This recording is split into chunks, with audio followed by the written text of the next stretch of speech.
수련회 때 했던 내용들 조금 복습을 해볼까요? 수련회 때 제일 첫 시간에 어쩌다 보니 이 자리를 할 때 제가 어떤 자리란 설명 드렸죠? 그 자리가 어떤 자리? 바로 성장의 자리. 예, 성장의 자리. 자, 둘째 내렸습니다. 둘째 날. 시대의 아들, 딸. 그쵸? 딸에게. 그래서 그 자리는 어떤 자리라고요? 기여의 자리. 예, 성장의 자리, 기여의 자리. 그리고 어제 다뤘던 그 에스겔서 말씀이었죠? 밑바닥에서에서는 제가 어떤 자리를 설명드렸죠? 변화의 자리입니다. 자, 잘 기억하시기 바라요. 예, 못 오신 분들을 위해서, 못 오셨는데 오늘 수련회 쭉 이어서 한번 소외된 느낌 들잖아요. 그러니까 간략하게 압축해서 설명드릴게요. 짧은 시간 안에 애써보겠습니다. 자, 이스라엘 백성들이 애굽에 들어가게 된 때는 그 가나안 땅에 기근이 들어서였습니다. 요셉이 총리로 있었던 그 애굽은 이미 그걸 잘 준비해 놨었죠. 그래서 그 기근 때문에 어쩔 수 없이 애굽으로 들어갑니다. 그런데 그 애굽이란 땅은 사실 가나안 땅이 아니잖아요. 가나안 땅은 하나님의 약속의 땅입니다. 그러니까 야곱도 거기를 떠나기를 굉장히 망설였어요. 하나님의 약속의 땅인데 여기를 떠나는 것에 대한 두려움과 공포. 그러나 그 땅을 들어가서 거기서 생활을 하다가 어떻게 됩니까? 따라 들어간 70명의 가족들이 있었고 그게 번성하게 되죠. 그러나 야곱과 요셉, 그 선진들, 이 애굽의 역사를 경험한 그 선진들은 다 죽습니다. 남아있는 사람들이 있었다는 거예요. 안타깝죠. 약속의 땅도 아니고 선조들도 다 죽었습니다. 거기 따라가서 남아있는 사람들, 이 사람들은 참 난감한 거예요. 하나님과의 경험도 없고 그냥 어쩌다 보니까 기세에 온 거예요. 따라왔고 남겨진 사람들입니다. 그러나 그 자리가 어떤 자리라고요? 약속의 땅은 아니지만 하나님은 여전히 그 안에서 일하신다. 약속을 이루시고 이들을 아브라함과 이삭과 야곱과 맺은 약속대로 번성하게 하셔서 주님의 뜻을 이뤄 가신다. 그리고 그 위에 어떻게 하실까요? 하나님께서 이들과 조상들의 하나님이 아니라 이들과의 하나님으로서 일을 해나가실 겁니다. 이전의 조상들은 하나님께서 이 애굽의 역사를 이루신 걸 봤지만은 이들은요 출애굽 역사를 경험하게 될 것이죠. 그런 과정을 통해서 이들은 성장의 자리에 이른 것이다. 그게 첫 설교였습니다. 두 번째 설교는 에스더의 설명을 드렸죠. 에스더는 포로 신세였고요. 고아 신세였습니다. 그런 과정 속에서 어쩔 수 없이 바사왕 아하수에로의 그 왕비를 뽑는 그 삭막한 자리에 참여를 하게 됩니다. 이쁘다는 이유 하나로요. 아하수에로는 어떤 왕이죠? 왕후를 폐위시키고 다시는 앞에 서지 못하게 하는 무서운 왕이에요. 오직 예쁜 여자만을 찾는 그런 왕입니다. 그런 사람이 왕후가 되는 것은 사실 불편한 그런 자리죠. 에스더는 여러분 함께 봤듯이 에스더의 의지는 하나도 없어요. 그냥 따라가고 쫓겨가고 몰려가고 그렇게 해서 그 자리에 가서 그냥 하라는 대로만 합니다. 그런데 왕후가 되죠. 그 과정 속에서 하나님은 보이지 않습니다. 그럼에도 불구하고 하나님께서는 그 에스더를 통해서 어떤 일을 하실까요? 그 자리를 보시면은 에스더가 왕후가 되면서 그 땅에 평화가 임합니다. 에스더를 위해서 큰 잔치를 베풀고 뿐만 아니라 이전에 바사가 가졌었던 그 평화를 되찾아요. 참 신기한 일이죠. 그 자리에 있음으로 인해서 벌어지는 일들. 그렇게 함으로써 내가 있는 그 자리가 나로 말미암아 누군가에게 기여할 수 있는 그런 기여의 자리라는 말씀을 드렸습니다. 그리고 어제는 에스겔서 말씀을 드리면서 마른 뼈의 환상의 예를 들었죠. 그 환상의 예를 들면서 에스겔의 처지를 제가 여러분께 좀 심도 있게 말씀드렸습니다. 에스겔은 30년 동안 제사장이 될 훈련을 했던 사람이에요. 그런데 제사장이 못 됩니다. 왜요? 30년이 되는 때, 이제 제사장을 해야지 할 수 있는 그런 때에 이 에스겔은 어떻게 됩니까? 포로로 끌려가 버립니다. 성전이 이제 없어요. 제사장이란 이제 역할은 이제 의미가 없는 거예요. 직업을 잃은 겁니다. 근데 그 자리에서 하나님께서 어떻게 하시죠? 에스겔을 선지자로 사용하십니다. 그 형편과 환경에 따라서 에스겔의 그 형편을 바꾸셔서 선지자로 사용하시는 하나님의 역사를 보죠. 하나님께서 그를 그발 강가로 데려가시죠. 고토에서 한 번도 설교한 적이 없는데 이 사람은 그곳에서 마른 뼈를 향해서 대언하는 역할을 합니다. 굉장히 쓸쓸하고 외로운 역할이지만 하나님께서 특별히 그 자리에 그 사람을 역할을 바꿔서 섰다. 그래서 우리에게 준 자리는 우리를 변화시키는 변화의 자리라는 말씀을 드렸고요. 여러분 이 모습을 여러분의 삶 속에서 많이 대비를 해보시기 바래요. 참 이상하게도 우리의 인생은 기구할 때가 있어요. 나의 원래 목적은 이게 아니었는데 살다 보니까 이리 치고 저리 치고 가지치기를 하면서 내가 처음에 목적했던 거는 너무나 다르게 와버린 나의 모습. 여러분, 그러나 그것조차도 하나님께서 여러분의 주님의 뜻에 맞춰서 여러분을 변화시키는 과정 가운데 있다는 것을 명심하셔야 돼요. 인순이라는 가수가 있습니다. 그 사람이 왜 가수가 된지 아십니까? 가족을 먹어 살리려고 가수를 했어요. 그게 직업이 된 사람입니다. 근데 엄청난 가수가 됐죠. 여러분, 이 말씀을 왜 드리냐 하면은 여러분 청년회 때 이것을 잘 기억하시길 바래요. 그럼 무조건 환경에 순응해서 바꿔가면 되겠냐? 아니요, 그 말이 아니죠. 라인홀드 리버 제가 기도문 알려드렸죠? 그 책자의 앞부분에 차례를 넘기면 바로 나오죠. 바꿀 수 없는 것은 받아들이는 은혜. 바꿔야 할 것들은 바꾸는 용기. 그 둘을 분별할 지혜를 구하는 그 기도가 그래서 우리에게 필요하다. 여러분, 그 말씀을 드리면서 우리의 자리의 의미를 이해했고요. 오늘은 어떤 자리냐? 오늘 설교를 시작하겠습니다. 여러분, 수련회 끝나고 나서 무서운 게 뭐냐면은 사람들이 갑자기 확 변하면 되게 무서워요. 너무 많이 변하지 마세요, 여러분. 적당히 변하세요. 예, 그런 거 있어요. 저는 설교를 아무래도 하는 사람이니까 설교에 관심이 많아요. 근데 설교자가 어떤 설교자가 있냐면은 평소에 그 사람의 모습이 아니야, 설교할 때. 다른 사람의 모습이야. 그러면 전 그 말이 거짓말 같아요. 그 사람이 하는 말이요. 이 말이 좀 이해되시나요? 자기한테 맞게 하는 게 전 좋다고 생각을 합니다. 여러분의 성향과 스타일과 여러분 나름대로의 주기가 있고 시간이 있잖아요. 그렇죠? 이것을 거스르는 것도 때로는 필요하지만은 너무 여러분 몸에 맞지 않는 옷을 억지로 입으려 할 필요는 없습니다. 조금씩 바꿔나갈 필요가 있어요. 수련회 이후에 여러분 너무 감동적이거나 감정적으로 반응한다면은 여러분의 삶은 깡그리 무시해버려요. 그래서 옛날에는 어떤 일이 있었는가? 다들 신학교 가려고 그랬어요. 그러면 안 되는데.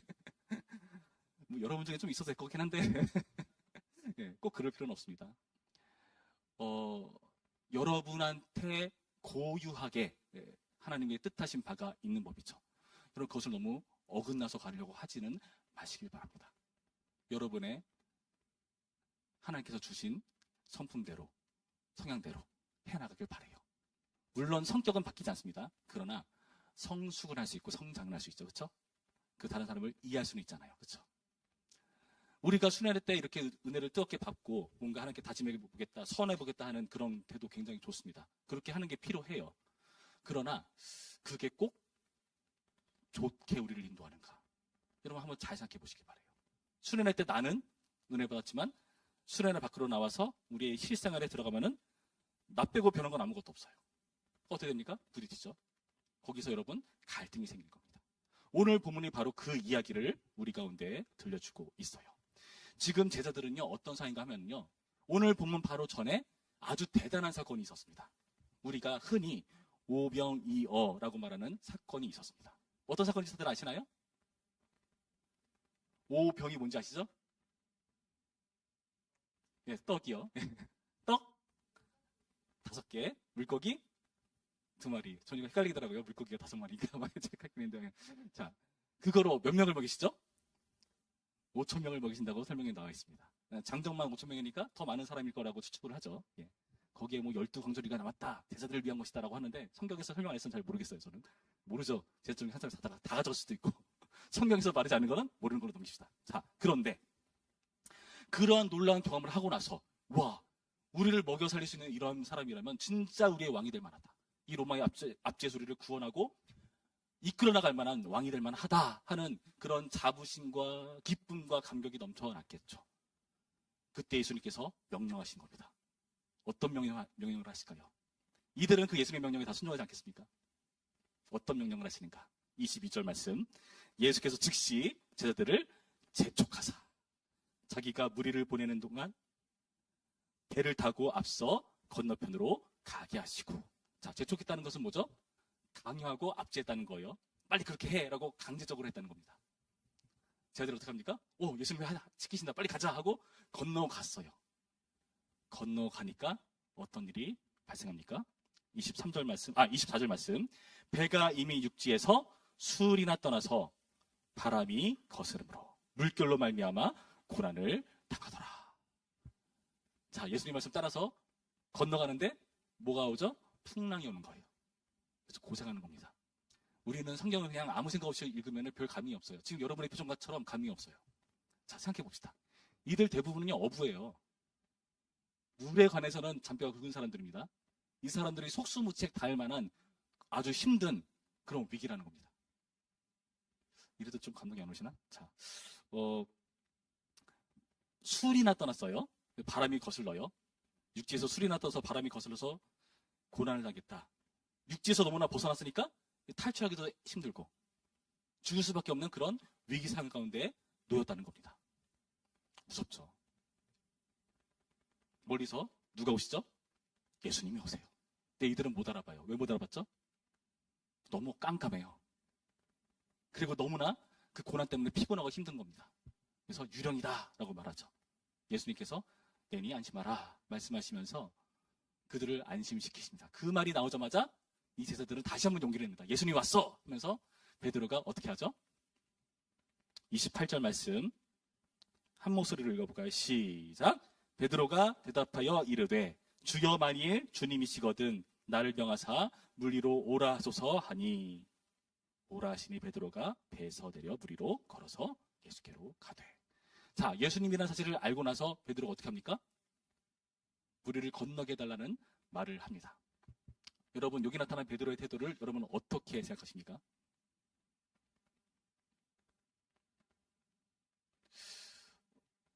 여러분의 제자들 입장이에요. 베드로가 나를 갑자기 물 위를 건너게 해달라고 말하는 게 여러분 어떻게 느껴지십니까? 이 상황에서. 믿음? 뭔가 대단한 신앙 있는 사람인 척하는 것에 대한 그런 불편함? 그럼 어떻게 여기십니까? 자, 제가 아까 뭐라고 말씀드렸죠? 성경이 말하지 않는 건 모른다. 성경은 이에 대해서 아무런 평가를 내리지 않아요. 그게 긍정적이든 부정적이든 그런 거 성경 관심 없습니다. 자, 그 말의 뜻은 뭐냐면은 여러분이 교회를 나와서 어떠한 나름대로의 행동을 하려고 할 때 그게 어떠한 기독교, 종교라는 표현은 좀 그렇긴 하지만 종교적인 행동을 어떤 제스처를 취하려고 할 때 여러분 그것에 너무 큰 의미를 두지 말라는 거예요. 이런 겁니다. 어떤 친구가 우리 청년부 안에 문을 열고 딱 들어왔어요. 지금 이 광경을 그 친구가 보는 겁니다. 뭐야, 이 청년 왜 이렇게 형제들만 드글드글해? 돌아갔어요. 슬프죠? 형제들이여 연애를 하셔서 부모하시기 바랍니다. 자, 근데 들어왔는데 예쁜 자매가 있네. 와, 하고 막 앉습니다. 물론 제가 보기엔 지금 우리도 충분하다 생각해요. 이쁜 걸로는. 믿음이 없군요. 자, 그런 의도로 청년부에 참여해서 예배를 열심히 드립니다. 좋나요, 나쁜가요? 이런 거를 평가하지 말라는 거예요. 옛날에 못 살던 시대 때는 교회에서 빵 준다 하면 갔대요.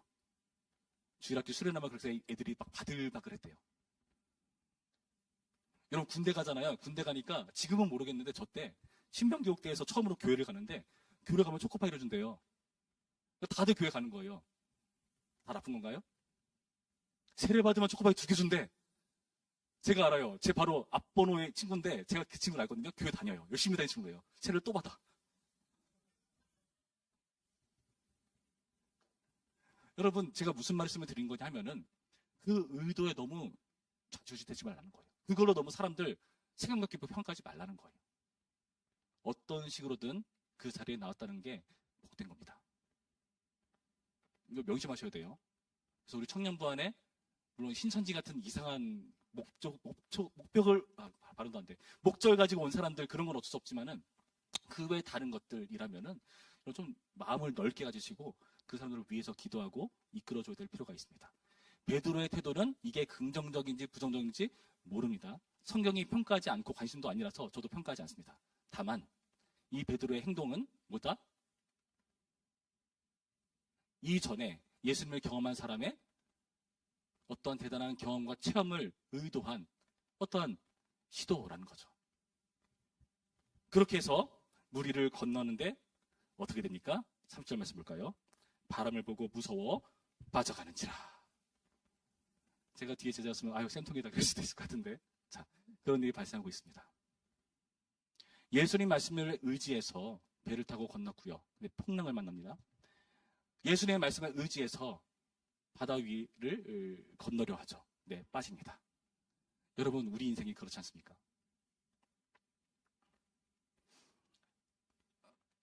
제가 처음 찬양인도를 어떻게 했냐면요.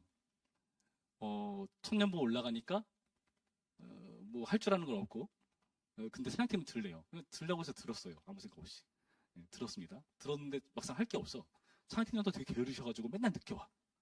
그래가지고 제가 일찍 도착하니까 할 게 없는 거예요. 뭐 기다리기도 뭐하고. 그래서 뭘 했는가 세팅을 했어요. 세팅. 그래서 막 악기 설치하는 거 배우고 잭 감는 거 풀고 앰프 막 올리고 막 그런 일을 했습니다. 그런 식으로 하다가 그 찬양 인도자는 신학하겠다고 딴 데로 가버리시고 같이 있었던 팀원들 중에 일렉 기타를 치는 친구가 있었는데 그 친구가 찬양 인도를 하게 됐습니다. 찬양 인도를 하다가 얼마 있어 군대를 가요. 찬양 인도 누가 할까? 저를 쳐다보더라고요. 왜냐? 제가 악기를 다루자는 게 아무것도 없었거든요. 다른 사람도 악기를 해야 돼. 그래서 야, 너밖에 없어. 그래서 뭐지? 그래서 악기를 뭘 해야 되나? 근데 봤는데 베이스 기타가 제일 쉬워 보였어요. 손가락 2개만 쓰더라고요. 그래서 막 배워서 어떻게 돼? 그래서 가서 했어요. 베이스 기타 딱 손 들고 딱 쓰는데 악기 연주들이 아무도 안 알아. 여러분 베이스 기타 한 대로 찬양도 해보셨어요? 둥둥 찬양하세 둥둥 둥둥둥. 와,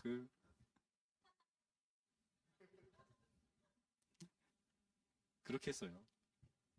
뭐 대단한 일이 벌어질 줄 알았습니다. 하나님께서 나를 이렇게 해서 인도자를 쓰시니까 뭔가 대단한 일이 있게 하시겠지. 분위기도 썰렁하고 다들 찬양 안 하고 여기 누구 난 뭐냐 막 그런 생각하면서 진짜 하기 싫더라고요. 그렇게 시작했습니다. 여러분 하나님께 순종해서 어떤 일을 한다는 것이 그래요. 어쩌다 보니까 그 자리에 있게 돼요. 그렇지 않던가요? 주영재님 어쩌다 보니까 부회계했잖아요. 그렇죠? 그 회계 뭐 열심히 한다고 뭐 누가 알아줍니까? 모르잖아요. 그렇죠? 일 더 똑바로 안 한다고 몰아가는 것 같고 괜히 늦추는 것 같고. 여러분 우리가 그렇다는 겁니다. 여러분 하나님 앞에 순종하려고 할 때에 그리고 수련회 이후에 뭔가 대단한 변화가 있을 것 같아서 뭔가 열정적으로 뭔가를 하려고 할 때에 나의 열정과는 다른 현실 때문에 낙심합니다. 그리고 그에 대한 반응이 마땅치가 않기 때문에 막 이리저리 흔들릴 때가 있다는 거예요. 여러분 근데 명심하시기 바랍니다. 그러한 때에 어떤 일이 발생하는가? 하나님을 만나는 축복이 있다. 여러분 그것을 오늘 본문은 보여줘요. 25절부터 27절까지 아까 풍랑 속에서 어떤 하나님을 만나죠? 예수님께서 바다 위를 걸으시는 걸 봅니다. 여러분 이 말씀을요 단순히 이적적인 초자연적인 모습 그 자체로도 놀랍지만은 우리가 좀 다르게 이해할 필요가 있어요. 성경이 있으신 분들은 좀 찾아볼까요? 욥기 9장 8절 말씀을 좀 찾아볼까요? 욥기 9장 8절 말씀 보시면은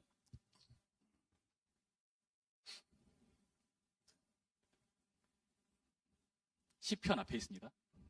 욥기 9장 8절 말씀 보시면은 이런 표현이 있습니다.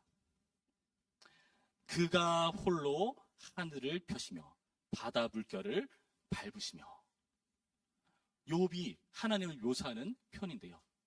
바다를 밟는다, 바다 물결을 밟는다는 표현을 하고 있어요. 뭔가 수사적인 표현이고 뭔가 은유적인 표현일 수 있겠죠. 그럴 수 있습니다. 또 볼까요? 하박국서 3장 15절 말씀 보시면은 하박국이 하나님을 전쟁의 용사에 빗대서 이렇게 설명합니다. 뭐 찾으시는 분을 찾아보세요. 하박국 3장 15절 말씀. 거기에 이런 표현이 나옵니다. 주께서 말을 타시고 바다 곧 큰 물의 파도를 밟으셨도다. 여러분 이들이 바다 위를 건너는 하나님을 본다는 것은 예수님을 구약에 나타난 하나님 차원으로 경험하는 그런 놀라운 경험이라는 겁니다. 우리는 위기 시에 우리의 불편하고 우리의 부족한 실력을 확인하게 되죠. 그러나 그때 그것을 커버하고도 남으시는 하나님을 보는 역사가 있다는 것을 여러분 믿으시길 바랍니다. 위기를 초월한 존재가 우리 가운데 찾아오신 겁니다. 뿐만 아니라 어떤 하나님을 만나는가. 30절부터 31절 말씀 우리 한 목소리로 있습니다. 시작. 예수께서 즉시 손을 내밀어 그를 붙잡으시며 이르시되 믿음이 작은 자여 왜 의심하였느냐 하시고 배에 함께 오름에 바람이 그치는지라. 아멘. 자, 지금 예수님께서 베드로를 손에 내밀어서 붙잡아 구원하시는 모습을 보여주고 있습니다. 구원자 하나님을 경험하는 거예요. 이것도 구약에 있습니다. 시편 18편 16절 말씀에 이런 표현이 나옵니다. 그가 높은 곳에서 손을 펴사 나를 붙잡아 주시며 많은 물에서 나를 건져도다. 건지시는 그 구약의 하나님을 예수님이라는 실제를 통해서 확인하는 겁니다. 그리고 또 어떤 일이 발생하죠? 우리가 읽었듯이 배에 오르시니까 바람이 그치는, 잔잔케 하시는 예수님의 모습을 우리 가운데 보여주고 있다는 겁니다. 이들은 위기 가운데서 하나님을 만납니다. 찾아오시는 하나님, 구해주시는 하나님, 잔잔케 하시는 하나님으로 말이죠. 근데 여러분, 이 하나님은 어떤 하나님이라고요? 이전에 성경 말씀에 기록된 그 하나님을 실제로 체험하는 경험이라는 것을 여러분 주목해 보시길 바라요. 여러분, 그런 게 있어요. 우리가 머리로는 뭔가 배울 수 있어요. 그렇죠? 칠판에 막 판서에서 갇히는 걸 배울 수 있습니다. 근데 그게 여러분께 되던가요? 그렇지 않죠. 우리께 되려면요, 그보다 더 깊은 차원이 있어야 돼요. 뭐 시험 문제야 달달달 외우고 어떻게 하면 맞을 수 있잖아요. 근데 그게 나의 지식이 안 되잖아요. 지나면 까먹잖아요. 나의 지식이 되기 위해선 그에 걸맞은 체험이 선행돼야 돼요. 사랑? 성경이 말하는 사랑이 뭔가? 어떻게 알 수 있죠? 사랑을 해봐야 알아요. 사랑을 해봐야, 와, 하나님, 저는 사랑을 안다고 생각했는데, 하나님께서 말씀하셔서 안다고 생각했는데, 사랑이 이런 거였어요 하고 알게 돼요. 내 뜻밖에도 하나님께서 어떤 상황에서 그 사랑을 가르치죠?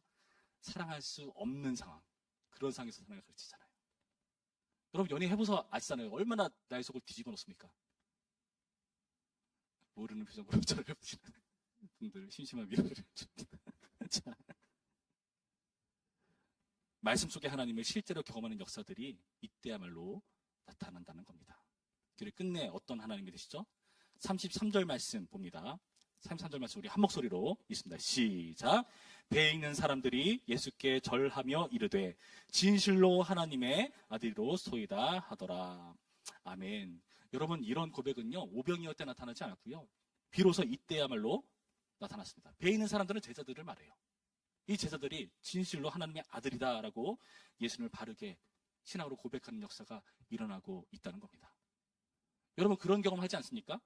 주일날 막 바쁘고 힘들게 살다가 교회 와가지고 찬양 부르는데요, 찬양의 가사가 하나도 별로 와닿지 않아요. 나와 상관없는 말씀처럼 여겨져요.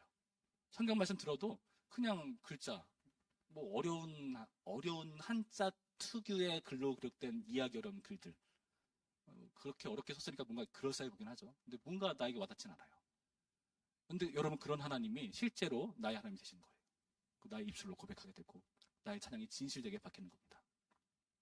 말씀드렸듯이 내가 경험한 그 위기 상황에서 그 위기를 극복해내시는 하나님을 만나고 경험하게 되더라.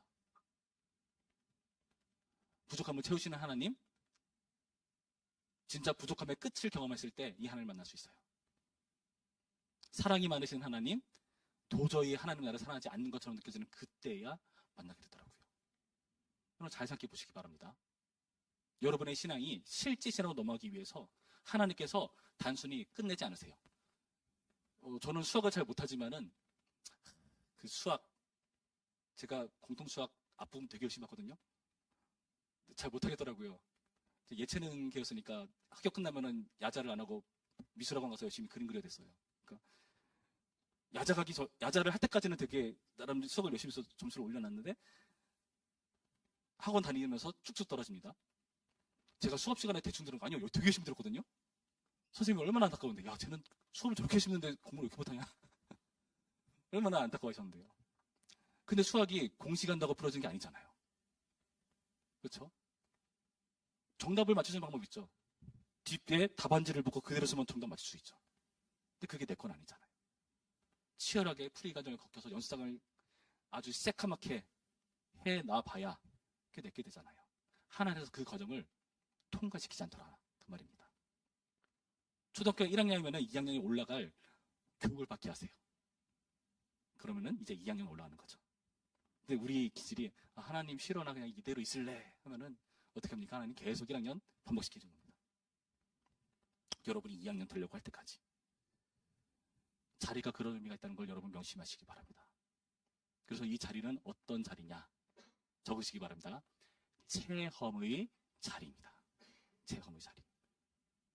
여러분의 자리의 의미는 하나님을 체험하는 체험의 자리라는 것을 명심하시기 바랍니다. 여러분, 그래서 이러한 위기를 오히려 기회로 여기시기 바랍니다. 어떤 기회요? 하나님의 하나님다운 모습을 확인하는 자리. 그 자리에서 확인하는 겁니다. 제가 얼마 전에 아제르바이잔이라는 곳에서 선교 활동을 하고 있는 제 동기 형님을 오랜만에 만나서 교제를 나눴어요. 와, 진짜 말 많더라고요. 열심히 들어드렸습니다. 얼마나 하고 싶은 말씀 많았는지. 야, 내가 인천공원에 왔어. 근데 세상에 주변이 다 한국말이야. 너무 좋아하시더라고요. 아, 그게 되게 신기한 거였구나라고 저는 되게 신선하게 깨달았는데. 그분이 거기서 어떤 경험을 하느냐 하면은 이런 경험을 하셨대요. 나는 합신 출신의 성경 중심의 말씀 중심의 철저한 기억주의 신앙을 가진 우리가 그곳에 가서 되게 충격을 먹는 것은 거기에 놀랍게도 예수 믿는 사람들이 있더라. 예수님 어떻게 만났나요? 아유, 꿈에서 나타났어요. 이게 뭐지? 예수님이 꿈에서 나타났을 때요.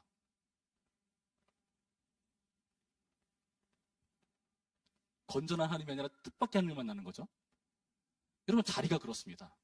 우리가 도저히 감아없을 것 같고 도저히 힘없어 보이는 그런 자리에서 하나님은 우리가 생각할 수 없는 수많은 수를 가지고 계시고 그 수대로 우리 가운데 역사하신다는 겁니다. 말씀 한마디로 천지를 창조하시는 분이세요. 뭔들 못하시겠습니까? 하나님께서 우리 가운데 못 주셔서 안 주시는 게 아니에요.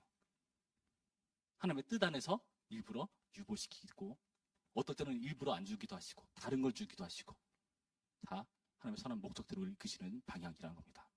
그래서 여러분, 그 자리가 어떤 위기든 하나님 만날 기회로 여기시기 바랍니다. 너무 힘든데요? 괴로운데요? 어떻게 하면 됩니까? 그 자리에서 그냥 여러분 비명을 지르시면 돼요. 죽겠다고. 베드로가 그랬습니다. 30절 말씀 볼까요? 바람을 보고 무서워 빠져가는지라 소리 질러 이르되 주여 나를 구원하소서. 여러분, 개역개정 성경에 이 멋들어진 표현에 너무 빠지지 마시기 바래요. 죽어가고 있어요. 소리 질렀대요. 어떻게 질렀을 것 같아요? 주여 나를 구원해 주시. 멋있게 안 나와요. 어떻게 나와요?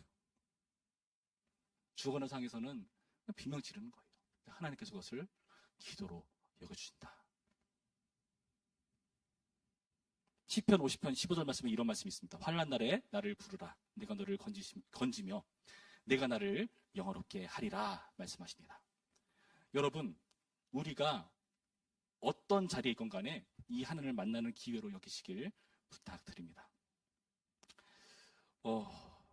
사람이 위기에 처하면요, 나의 실제 모습이 드러나잖아요.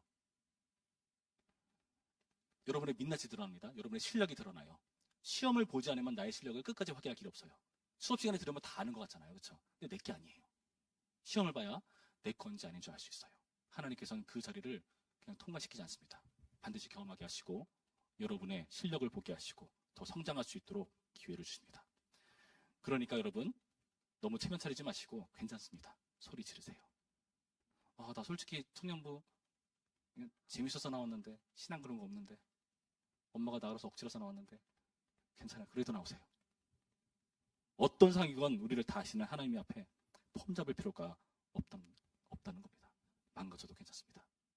새벽 기도 나갈 때 깨끗이 씻고 목욕제기하고 화장품까지 다 하고 나온 사람 없습니다. 그냥 모자 꾹 눌러쓰고 슬리퍼 지지고 나오잖아요. 하나님 앞에 그렇게 나가는 겁니다. 여러분이 하나님 앞에서 민낯으로 서서 그 하나님 앞에서 망가지시고 그렇게 함으로써 여러분이 망가짐으로써 돋보이시는 하나님을 누리고 만끽하는 그런 오늘의 말씀이기를 바랍니다. 결국 우리의 모든 과정은요, 우리의 간증거리가 될 것이고요, 우리의 진실된 찬양이 풍성해지는 과정입니다. 오늘 말씀을 통해서 여러분의 자리의 의미를 이렇게 정리하시기 바랍니다. 성장의 자리, 기여의 자리, 변화의 자리, 체험의 자리. 이 자리를 여러분의 맡겨주신 자리로 여기는 오늘의 말씀기를 주님의 이름으로 축원합니다. 기도하겠습니다. 참 좋으신 하나님 감사드립니다. 오늘의 말씀을 통해서 우리의 모습을 돌아봅니다. 하나님, 우리가 우리의 주어진 자리를 불평불만하기보다 그 자리를 기회로 여길 수 있도록 인도하여 주시옵소서. 남들이 말하는 그 대단하다는 하나님에 대한 간증들, 이제는 나의 간증이 되게 하여 주시옵소서.